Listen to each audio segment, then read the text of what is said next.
اللہ علیہ وآلہ وسلم نے ارشاد فرمایا میری امت میں سے سب سے زیادہ حیادار اگر کوئی ہے تو وہ عثمان غنی ہے۔ میری امت میں سے سب سے زیادہ اگر کوئی حیادار ہے تو وہ عثمان غنی ہے رضی اللہ تعالیٰ۔ رسول اللہ کے سچے جانسار جب اسلام قبول کیا نا، چچا نے ایک کمرے میں بند کر دیا اور کہا کہ میری اجازت کے بغیر تو نے میرے باپ دادا کا دین چھوڑ دیا اور نیا دین اختیار کر لیا، جب تک تو اس دین سے نہیں پھرے گا تب تک میں تجھے کمرے میں بند رکھوں گا۔ حضرت عثمان غنی نے فرمایا چچا یہ وہ نشہ نہیں جسے ترشی اتار دے، یہ وہ نشہ نہیں جسے ترشی کھٹائی کہتے ہیں، جب کوئی شراب پیتا کہتے ہیں کھٹی شے کو آؤ نشہ اتر جائے۔ فرمایا اسلام کا جو نشہ میرے سینے میں اترا ہے یہ وہ نشہ نہیں جسے ترشی اتار دے، تیری سختیاں، تیری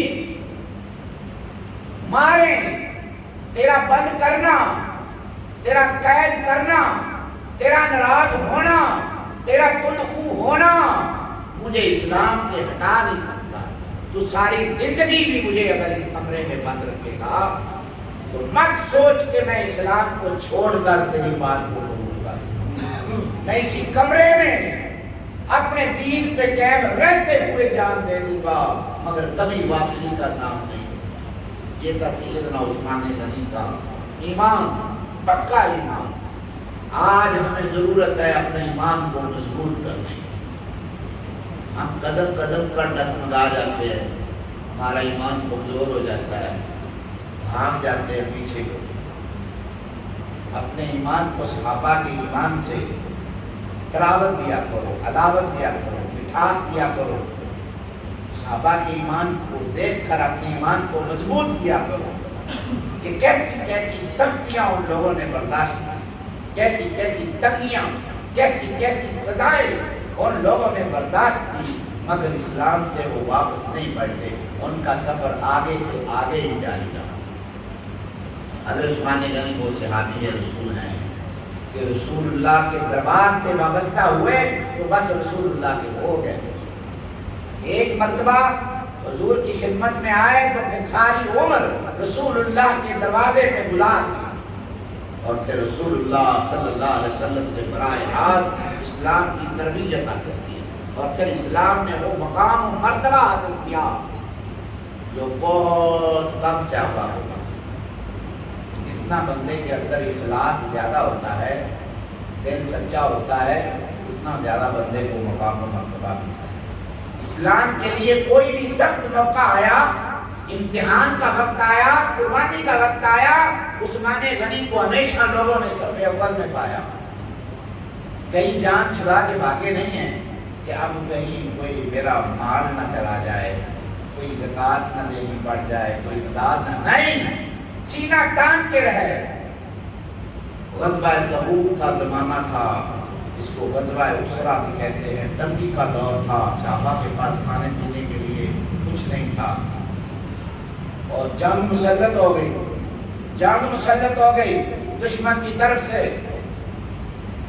رسول اللہ صلی اللہ علیہ وسلم نے صحابہ کو طلب کیا، فرمایا تم جانتے ہو کہ ہماری حالت کیا ہے، انتہائی کمزور حالت میں ہے اور دوسری طرف صحابہ فاقہ کشی پر مجبور ہیں، گھروں میں غذائیں تک نہیں ہیں اور جنگ لڑنا پڑ رہی ہے۔ بتاؤ تم میں سے کون ہے جو اسلام کے مجاہدوں کی مدد کرے گا؟ جس جس کے پاس جو جو تھا وہ دینے کے لیے تیار ہوا۔ سیدنا عثمان غنی رضی اللہ تعالیٰ عنہ کھڑے ہوئے، اپنے مال کے سارے دروازے کھول دیے اور آدھے سے زیادہ فوجیوں کا خرچہ اپنے ذمہ لیا، غلے کے دروازے کھول دیے، مال و اسباب کے دروازے کھول دیے اللہ نے 3 مرتبہ اعلان کیا تو 3 مرتبہ ہی سینکڑوں اونٹ ساز و سامان کے سمیت رسول اللہ کی بارگاہ میں پیش کرنے کا اعلان کر دیا۔ رسول اللہ کا دل اتنا خوش ہوا، ممبر سے اترے، نیچے آئے، عثمان غنی کے پاس آئے، انہیں اٹھایا اور سینے سے لگایا اور فرمایا اے عثمان، آج تو نے خدا کے لیے وہ کام کیا ہے کہ آج کے بعد تیرا کوئی گناہ بھی اللہ گناہ نہیں شمار کرے۔ آج تو نے وہ قربانی پیش کی ہے، آج تو نے اس اخلاص کا مظاہرہ کیا ہے، آج تو نے اسلام کے ساتھ اپنی وابستگی اور محبت کا جو اظہار کیا ہے، آج کے بعد اگر تیرا گناہ بھی ہوگا تو اللہ اسے گناہ میں شامل نہیں کرے۔ یہ ہے وہ عثمان غنی۔